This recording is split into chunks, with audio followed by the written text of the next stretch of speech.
அனைவருக்கும் வணக்கம். இன்னைக்கு ப்ரீ மார்க்கெட் அனலைஸ்ல எந்த ஸ்ட்ரைக் எந்த விலைக்கு மேல கீழே சஸ்டைன் ஆனா மார்க்கெட் என்ன டைரக்ஷன் இருக்கிறதுக்கான வாய்ப்புகள் இருக்கு. நம்ம இந்த வீடியோனுடைய நோக்கம் நீங்க சிந்திக்கணும்ன்றதுக்காக மட்டும்தாங்க. ஏன்னா ஆப்ஷன் பையர் கொஞ்சம் மாற்றி சிந்திக்கணும். எல்லாத்தையுமே மேக்ஸ் சார்ந்து ஆப்ஷன் பையரா இருந்தாலும் சரி, மார்க்கெட்டா இருந்தாலும் மேக்ஸ் தான் நான் சொல்லக்கூடியவன். ஓகேங்களா? அப்போ நம்ம மேக்ஸ் சார்ந்து மட்டுமே எதையுமே பயன்படுத்துறோம். மார்க்கெட்டுக்கு சப்போர்ட் அண்ட் ரெசிஸ்டன்ஸ் எடுக்கணும்னாலும் நம்ம மேக்ஸ் சார்ந்து தான் போடுவோம். ஓகேங்களா? அது என்ன, எதுக்கு காரணம், என்ன ரீசன் எல்லாமே நமக்கு தெரியணும். அது தெரியாம மொத்தமா ட்ரேட் பண்ணக்கூடாது. அதே போல யூடியூப்ல யாரோ ஒருத்தர் கொடுக்குறாங்க வேல்யூ அப்படிங்கிறதுலாம் என்னைக்கு நம்பாதீங்க. இன்க்ளூடிங் மீ, நான் கொடுக்குறதையும் சேர்த்து தான் சொல்றேன். ஓகேங்களா? நீங்க ஏதாவது படிச்சதோ நீங்க பயன்படுத்தக்கூடிய டெக்னிக்கல் கூட இதுவும் மேட்ச் ஆச்சுன்னா பயன்படுத்திக்கலாம்.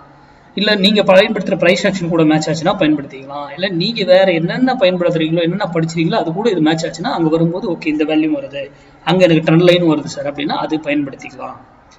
ஆனா நம்ம மேக்ஸ் தான். நம்ம ட்ரெண்ட் லைன் போட மாட்டோம், பிரைஸ் ஆக்ஷன் பார்க்க மாட்டோம், ஓப்பன் இன்ட்ரெஸ்ட் பார்க்க மாட்டோம். சர்டன் வேல்யூ, அங்க ரூல், அங்க எங்க எடுக்கணும், எங்க எக்ஸிட் ஆகணும், என்ன டார்கெட்ஸ் எல்லாமே அங்க இருக்கும். ஓகேங்களா? மார்க்கெட் சப்போர்ட் அண்ட் ரெசிஸ்டன்ஸ் வச்சு தயவு செய்து ஆப்ஷன் பையிங் பண்ணாதீங்க. அது உங்களுக்கு நஷ்டத்துல தான் கொண்டு போய் விடும். ஆப்ஷன் பையிங் தயவு செய்து மார்க்கெட்னுடைய சப்போர்ட் அண்ட் ரெசிஸ்டன்ஸை வைத்து என்னைக்குமே பண்ணாதீங்க. ஓகேங்களா? சரி, இன்னைக்கு 23,200 கால் 108 ரூபாய்க்கு கீழே இருந்தா மார்க்கெட் டவுன் ஆகும். 108 ரூபாய்க்கு மேல சஸ்டைன் ஆனா மார்க்கெட் டப் ஆகும். இப்போ 108 வரும் பொழுது நீங்க என்ன முடிவு எடுக்கணுமோ நீங்க எடுத்துக்கோங்க. அங்க ஃபால்ஸா கூட வரலாம், கீழே போகலாம் ஃபால்ஸா, இல்லை மேலே இருக்கலாம் டக்குன்னு கீழே விடலாம், கீழே இருக்கலாம் டக்குன்னு மேலே போகலாம். அதெல்லாம் ஏன், அதுவும் நம்ம மேக்ஸில் நம்ம கண்டுபிடிச்சிட முடியும்.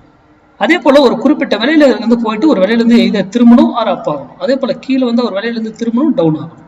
அப்போ அதை ஸ்டெப் பை ஸ்டெப்பாக எப்படி போகும், பாயிண்ட்ஸ் மூமெண்ட்ஸ் ஏற்ற இறக்கங்கள் எப்படி இருக்கும், 1000 பாயிண்ட் ஏறனாலும் எப்படி ஏறும், இறங்கினாலும் எப்படி இறங்கும் அப்படிங்கிற மேக்ஸும் நம்ம பயன்படுத்துகிறோம். ஓகேங்களா? அப்போ மேக்ஸ் சார்ந்த மட்டுமே நம்ம நம்புவோம். எந்த நியூஸ் எல்லாமே இங்க இந்த மேக்ஸ்ல இது உட்பட்டு தான் அந்த நியூஸே ரியாக்ட் ஆகும். ஓகேங்களா? அது இன்ட்ராடே கால்குலேஷன். ஆப்ஷன் பையர் இன்ட்ராடேவோட முடிச்சிருங்க. பொசிஷன் இன்வெஸ்ட்மெண்ட்ங்கிறது பொசிஷன் பேஸ்ட். அது நான் இயர்லி லெவல்லாம் ஆல்ரெடி போட்டிருக்கேன். அதை வேணா நீங்க வீடியோல இருக்கு போய் செக் பண்ணிக்கோங்க. நன்றி, வணக்கம், வாழ்க வளமுடன்.